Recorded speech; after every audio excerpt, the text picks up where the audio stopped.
Okay, guys, welcome,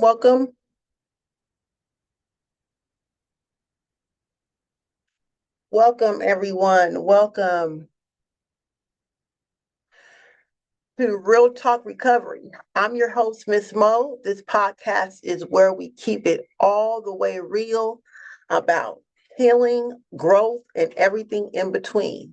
There's no fluff, there's no filters, just raw stories, lived experience, and the kind of truth that sparks transformation.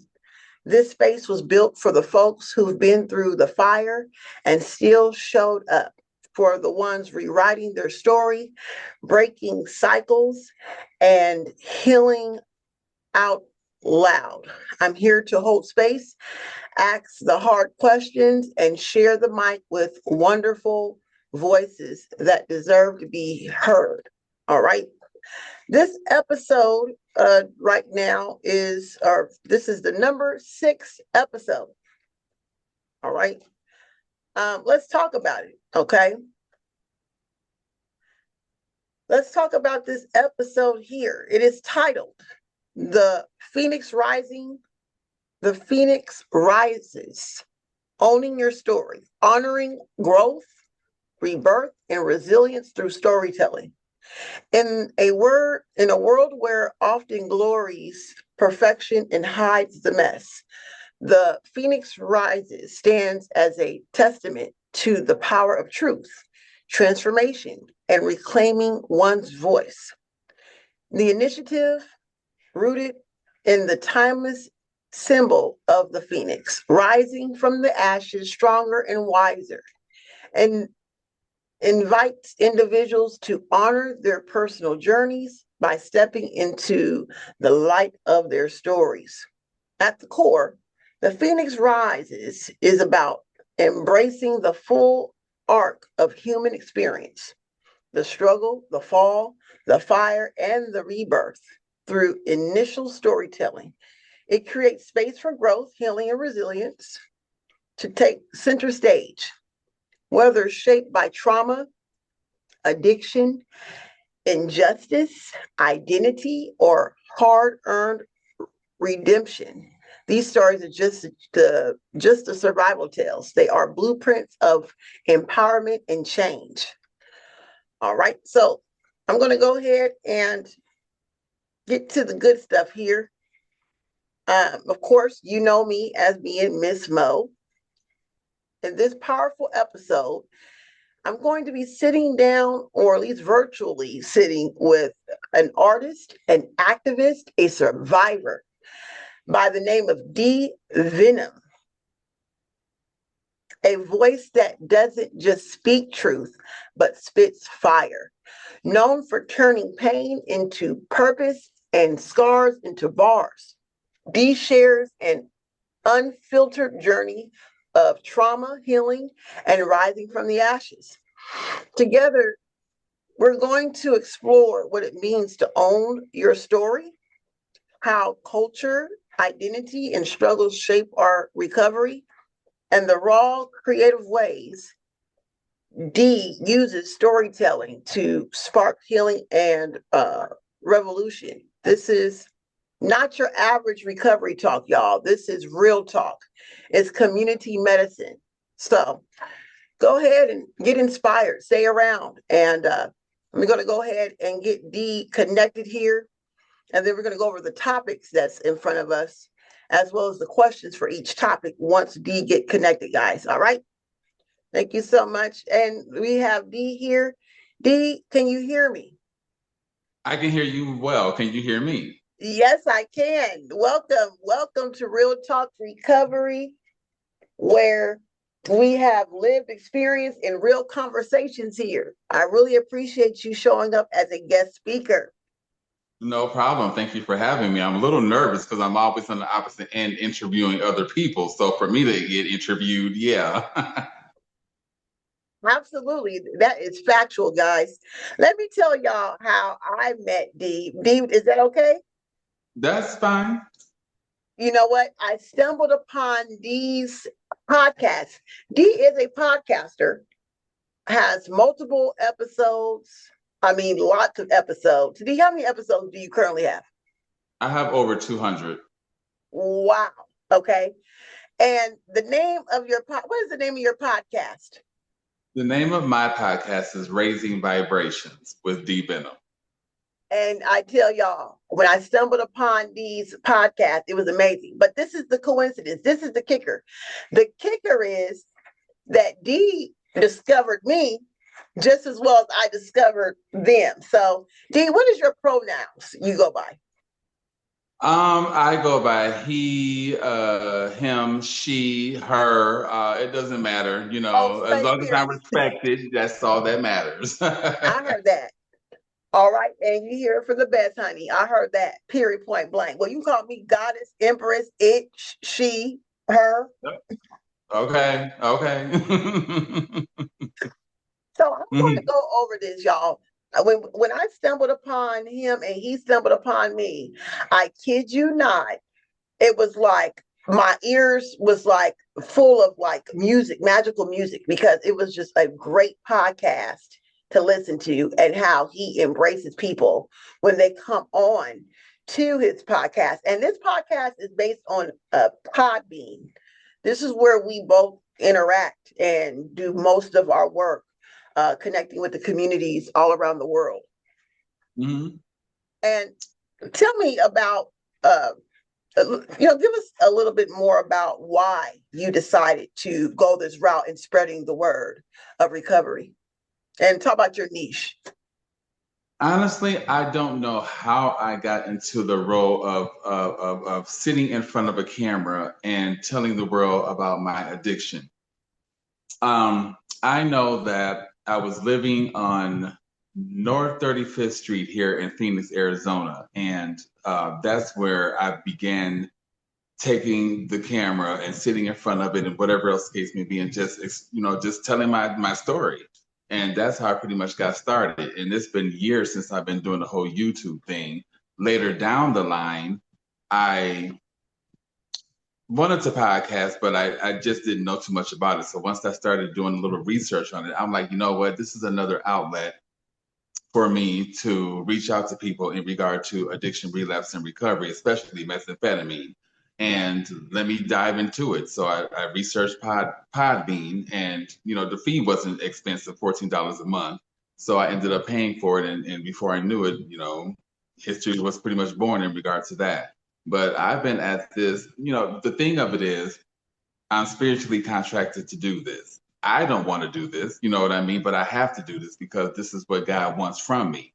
In order, He wants me to bring people to the light. He wants me to spread the word in regard to addiction and recovery and stuff like that. He wants me to bring as many people to the light to Him as He possibly. I mean, we're in the spiritual war. So, Yeah, I'm trying to do agree. everything that I possibly can in order to bring as many people to the light as I'm just doing what I'm spiritually contracted to do. And that's the bottom line. That's it. And I completely agree. And that's how I felt. It was a spiritual moment when I stumbled upon your live casting. And I'm like, whoa, The same this for is hot. me. Yeah. Thank you. How did you discover my podcast Honestly, I was or this strolling podcast? through. I'm sorry to interrupt you. I was strolling through. I ate some nuts before, not them type of nuts, but I ate some nuts beforehand. So if I have bits and pieces in my mouth and it's irking me. Understand? I stumbled across you because I was looking for some live chats to go into or live rooms to go into, and I seen your thingy wingy. I think the live recovery or whatever. I seen Called it, and I'm like, recovery. wait a minute. Yes. I'm like, this centers around what I want to do in regard to peer support because I've seen that episode and I've been wanting to listen to it, but I just never got around to doing it. So I had the opportunity to listen to it, and it was very informative. And I'm like, this is right up my alley. I have literally 1 foot in the door and 1 foot out in regard to becoming a peer support specialist. I thought it was easy, after listening to your podcast. It's not that easy. I thought it was about living the life, using your life as the vessel to help other people, getting the certificate, and basically, going out there and helping people. But it's not. You have to go to like various levels of counseling and therapy and all type of stuff before you can step into the role. So I'm just happy that I stumbled across your podcast because it helps me in regard to what I'm spiritually contracted to do, and that's peer support and help other people that are pretty much in my shoes. Exactly. Thank you so much for that. I really appreciate it. Mm-hmm. We're going to go ahead and start off with some questions. We have some big step. I call my peoples the Big Stepper Squad. Okay, they had questions for our topics, and we're going to go over the topics real quick, and then we're going to go step by step into the questions for each topic, as well as in between, we're going to do a quick commercial breaks, live commercial breaks upon me, but I'll let you know. So the first things first, we are going to take a quick break into talking about SAMHSA, okay? Substance Abuse and Mental Health Services Administration, y'all. This is samhsa.gov. This is a place where most peer support specialists receive their information. Now, in I this heard section, of that.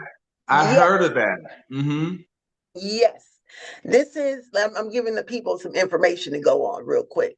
Find help and support substance use, mental health, communities, technical assistance, grants, data. There's a library full of information where you can gather information on how to handle different situations in the peership role. And this is the nutshell on it on the top, guys. If you want to find treatment, they have a section, it's called findtreatment.gov. It's a complete website made by SAMHSA. You can actually look up the different mental and substance disorders. And then from there, you can also find inpatient and outpatient treatment centers, anonymous groups, and so forth by just a click of a button. If you want to be even more discreet, you can click the link in my bio and find recovery resources. It's completely confidential. Put in your zip code and you will find any type of treatment center that you need anonymous groups and so forth. It's only, of course, within the United States. But if you're here in the United States, you have the help. All right. If you don't really know how to navigate that as of yet, no worries. Message me recovery, the word recovery. And from there, I will give you further instructions. Okay. Thank you so much. So let's get back into it. I have Dee Venom right here with me. We're about to go over these topics. Let's see. Topic number one, using trauma as fuel for transformation. Topic number two, owning your truth in a world that silence it. Number three, rebuilding identity through culture and creativity. Number five, one, two, three, four. Okay. Number four, the power of storytelling in recovery and resistance. And number five is community healing and speaking scars into strength. Whoa, powerful, right? Okay, I thought I had some serious questions for my therapist when I interviewed them when, why they were my therapists. And now I'm going to have to think about these now. So that's just the topics itself. Okay. So we're going to go into the questions. Now we're going to, for the first topic, overcoming trauma and adversity. Okay. One of our big steppers asked us, can you take us back to a defining moment of adversity in your life? What was your mindset in that moment? So, Um, can you take us back to a defining moment of adversity in your life, and where was your mindset at in that moment? there's so many I do periods of too. I have adversity lots. that I went through. You know what I mean? I Mhm. think the one profound moment that I had is when I went to a counselor or a therapist in Vegas. She was a transgender therapist, and we could relate very, very close. We could just relate to each other because I was living as a drag queen or a transgender woman at that time as well. So we had a therapy session, and I remember us talking, and it was, I think I was high on methamphetamine or either, when I was on a binge or either just got done with the binge. I just know that I was in the matrix at that point in time. And we were talking about something about being lonely. And before I could even finish what I was saying, the therapist was like, is lonely, something about being lonely. And I just busted out crying or whatever. And I'm just like, I have to get my stuff together because this is crazy. I'm here for a bigger purpose. I still didn't know what that purpose was, but I was still, messing around with drugs and people that I shouldn't have been dealing with. And I was just clouded. My whole mind was just clouded. And honestly, I think evil spirits wanted my mind to be clouded like that, because folks, this energy knows energy, you know what I'm saying? And people can realize when you are, how can I say it, when you are of God, and when you are chosen, when you are a specific light, whatever else the case may be. So I knew that eventually I was going to have to step into my role. And I think that particular session that I had with that therapist kind of opened my eyes up to a lot of different things. And from there, I think that's when I started getting on this role of self-discovery and trying to figure out some things. Why am I doing this? Why am I, when I get on drugs, I pick up scallywags and assess the porn. And, I just wanted to, was I picking up people because of the void with my father, because he wasn't there? I wanted answers. Yeah. And I didn't want anyone, I wanted to get these answers from the spiritual realm, but I also knew that I had to get these answers from this realm as well. So, I think that was one of my profound moments amongst a lot of other moments that I've had. Awakening, so to speak. Yeah, for sure. I can definitely agree with that. Yeah, I hear you say that. Like, why am I doing these things? Why am I continuously repeating these behaviors? And I can definitely relate because I didn't have a peer support specialist to say, hey, I went through this. Let me show you a different way. I had to bump my head against the concrete multiple times, approximately 14 times relapse before I can even make it to the close to 4 years, of what I hold today of sobriety. I had to cut everything off because one freaking drink can spiral me down a whole rabbit hole of hell. And then I had to climb my way out. And I think one of the most beautiful things about me, and I hold dear, is that I always listen to the signs when my spirit was talking to me. When I felt like my ancestors were calling me, when I was close to death, I heard certain songs that remind me of my parents that's up in the realm. My father used to love James Brown. And there was a time when I was close to death. I could have been close to ODing multiple times, but this one particular time I was overdoing it. And I heard it was a static on the TV. I kid you not. And James Brown just popped up on the TV, the music through the static of the TV. A James Brown song that came on and it was like, get up, or something like that. I was like, oh, shit. And I got the hell up out of there, I believe every word you say because I went through a moment myself, and I was on a methamphetamine binge, hot as hell in Las Vegas. I was on my way out the door, and Steve Harvey was. I will never forget this. I actually have tears in my eyes. Steve Harvey was on, and he was addressing his audience about something. And I was on my way out the door, and Steve was like, "Don't you go out that door? Don't you go out that door?" But he was talking to his audience, but it seemed like he was talking to me because I was on my way out the door to go and get into the mischief. And at this point, I was going through some really bad demonic psychosis. So I believe that Steve Harvey was, how can I say it, telling me in so many ways, because when I went out that door, I went through it in a spiritual sense. And I believe that was my warning. Even my cat at that particular time, which was a spiritual cat, who I feel like it's a whole different story, but my cat, in a spiritual sense, gave up her life in order for me to be here to this day.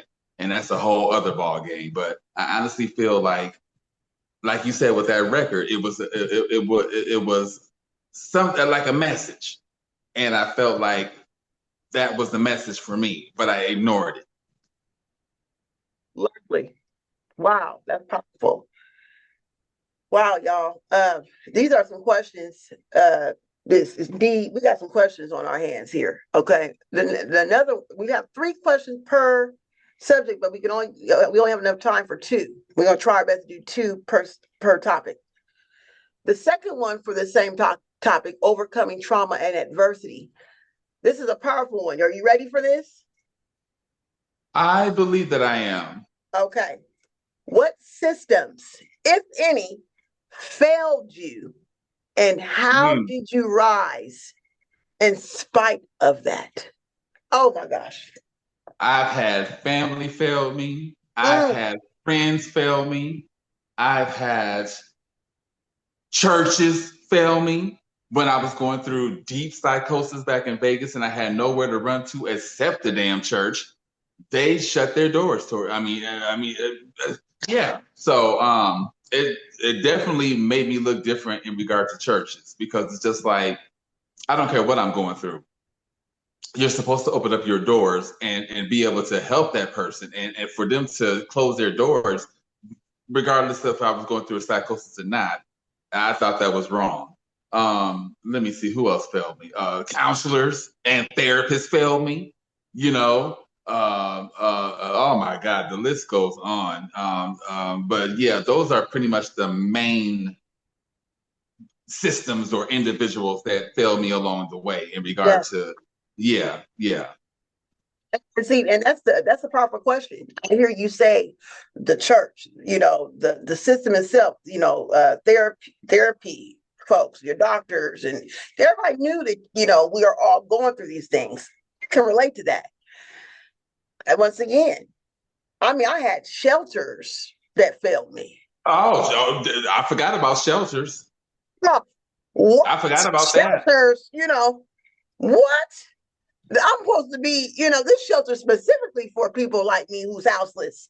Oh, it's more drugs and shelters than anything. Ooh. So, this is one of the reasons why I really enjoy and I really honor being a peer support specialist because I don't want to fail my peers. We're not meant to fail. We're vowed to not fail you. We're going to meet you where you at no matter what. We're going to keep trying and keep trying, and we're going to try something new every time until finally, like me, on that 14th time, something will uh, ring in my ear or something I will have that epiphany of, okay, this works. So let me stick to that because it was the 12-step program for me that gave me that epiphany of, okay, I think I could learn how to do this because nobody give me no guidelines, no nothing. They just shut the doors, but no pamphlet, no resource, no nothing. And I think having a peer support specialist for those out there that's going through the same things we've been through, that we survived, it would be very beneficial for them, and it would be a place of peace and guidance. So tell me, was there any resources that was given to you when you got shut out? I mean, were you the lucky one to get at least one good resource I out will of? admit, I got resources, but I just didn't utilize them. I was so wrapped up in my drug addiction, I didn't give a fuck about them resources. Excuse my French. I Yeah, was worried about sex, porn. I was in Vegas. I was a transsexual prostitute.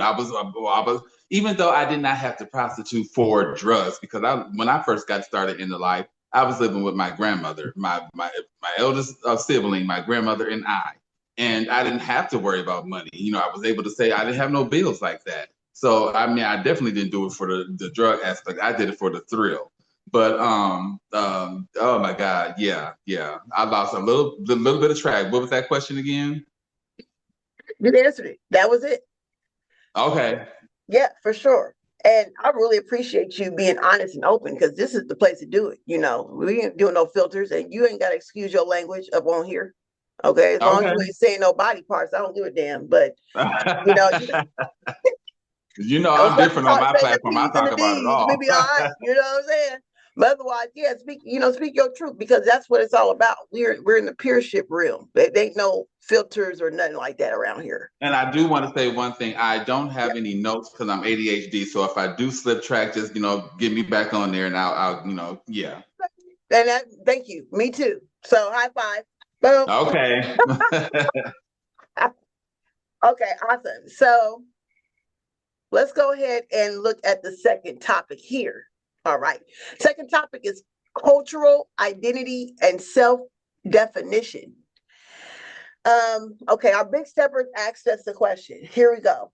Have there been moments where you have had to reclaim or redefine your identity? And what did that look like? Is that a question for me? That's just for the both of us. For Oh, Yeah, that's oh just my a question God. that was given to us. So have there been moments where you had to reclaim or redefine your identity? And what did that There look has like? been plenty of moments, especially when you're caught up in narcissistic relationships, regardless if that's your mother, father, or good friends or whatever. Mhm. That can, and even drugs, that can take a lot away from a person. I had to learn, I mean, like with my speech, I had to learn how to re-speak again. I had to relearn how to do a lot of things because drugs took that away from me. So I had to reclaim all of that stuff, from the narcissistic relationships. I had to reclaim myself because I got lost. These people, how can I say it? I would agree with everything. When it was about me, it's just like, oh, but you're this and you're, because I didn't know myself. So I agreed with everything the narcissist had to say in regard to me. And, once I got out of those relationships, it's like, for one, it wasn't all about me. It was about the narcissist. You know what I mean? It's about the way they feel about themselves, and they're reflecting their energies off on me and want me to deal with that mess.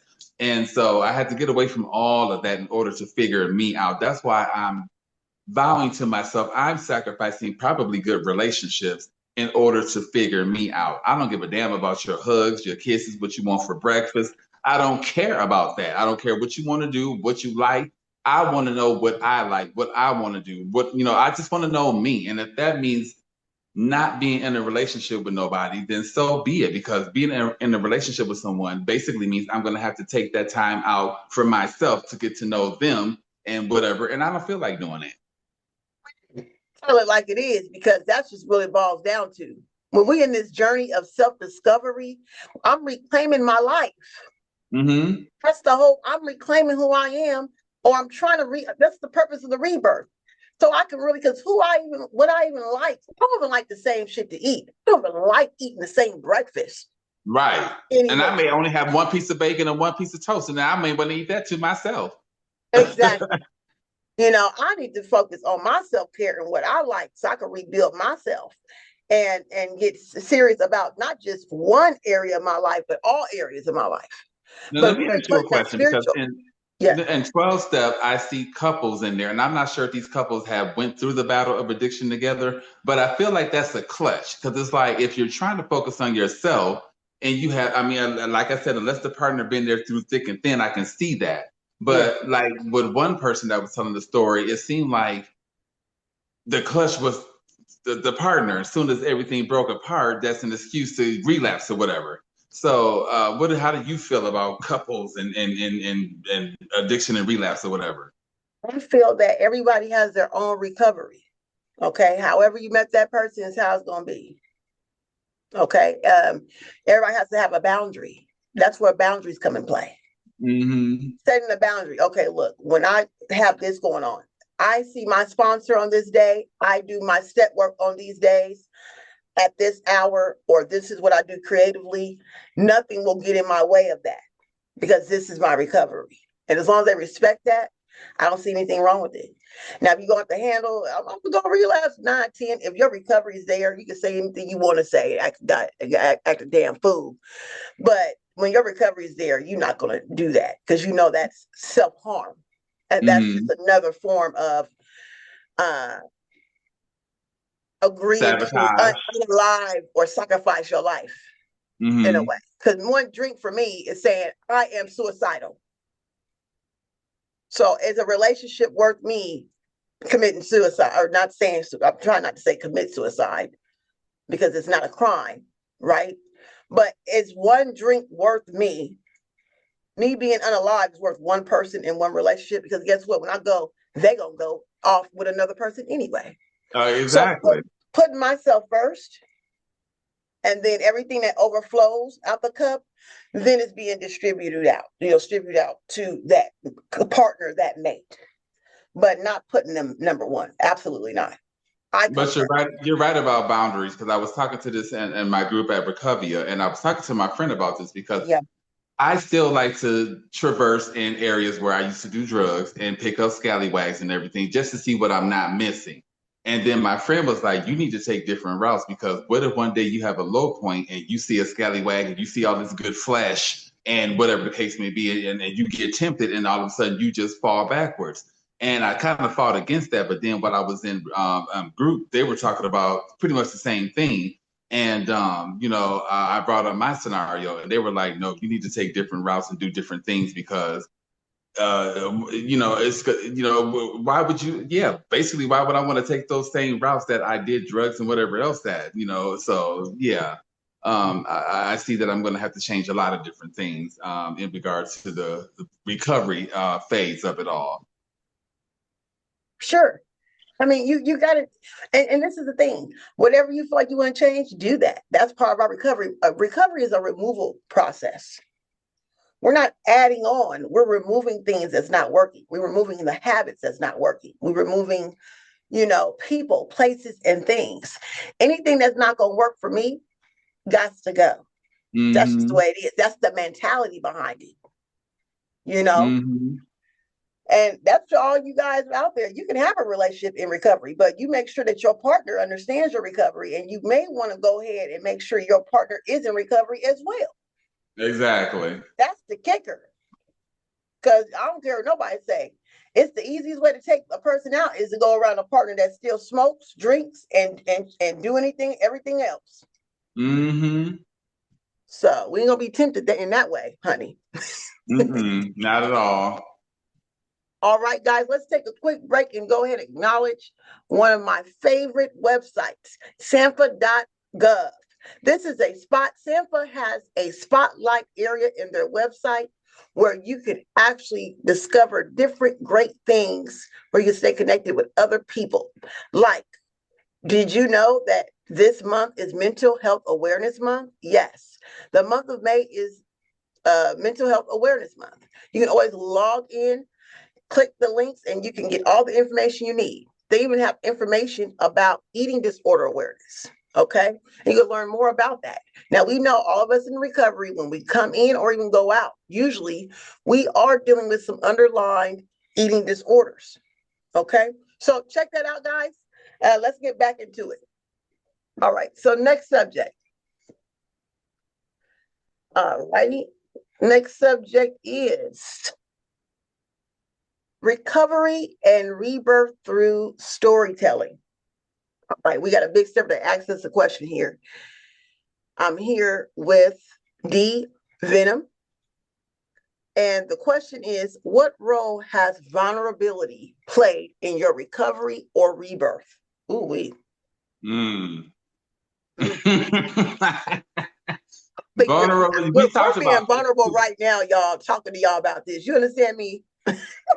It takes a lot of courage for a person to put it all out there in regard to what they've been through in regard to addiction, relapse, and recovery. And that's why we make the best counselors, the best tutors, the best therapists, the best whatever, because we've been through the darkness and we're not afraid to put it out there. And that's why I love this. How can I say it? This species of empath, so to speak, because especially I'm a Scorpio, so we're not afraid to dive deep within our own selves to figure out some shit in order to help other people. So I'm glad I'm in the position that I am right now. I just have this little bit of training to go through, and then I'm going to be just right along with you. Peer support, y'all. You can't be a peer unless you're willing and ready to tell your story. Yeah, and another thing is, I thought that I had it bad, but when I started hearing stories from people in 12 step or whatever, I'm like, dang, I have it easy compared to some of these individuals that are sharing their stories. Some people have been sold, some people have been raped and have certain different objects stuck inside of them. Some people have, they've been through the ringer, and here I am telling my story like, shit, my shit ain't got shit on theirs. Considering, I free willingly sold my body, but these people were sold by their parents for drugs. Yeah, and I'm saying it and I'm not laughing in judgment. I'm laughing because the real life of it it's tickling, because I was willing, like you said, to sell my body. That was this was what it was, and it was ongoing. But what would you say to the people that has had no choice, Oh, what would be some advice you would give to, or just something encouraging to say to those who didn't have that choice like we did? They didn't choose their hell. We chose our hell. yeah, yeah, it was definitely chosen for us. Um, that's oh man, I that's a know. I know. That's deep. hard. I guess the biggest thing is, and even I don't want to forgive certain people that have done certain things to me, like my molester. I, I sit, they're going through it in regards to their own personal battle with addiction. And I believe that they are going through a battle with addiction because, for one, you corrupted not only my mind, but you corrupted a lot of children's minds. I looked into it and come to find out my molester, the youngest child that they molested was 6 years old. And when I read that, I nearly cried. I'm just like, oh my God. And yeah, it's horrible. So yeah, yeah, My goodness. Yeah, yeah. that's wild right there. And you know what? You're right. This is something, it's not their fault. Y'all, it's not your fault. The only thing you can do is have control of the way you react to the situation and how you move forward in your life. If you have the chance to heal from this by speaking to a therapist, by speaking to a counselor, even speaking to a peer about your situation, do so. Get the resources you need to get the healing. And Um, what I've that's, also learned, not to cut you off, is that's forgiving is not for that person or those people. The forgiving is for you.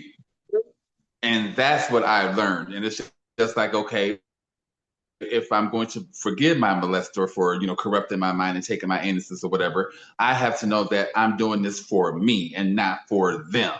So that's another thing that these individuals can, take to heart, forgiving the people, the individuals that put you through that adversity and, I guess keep it moving.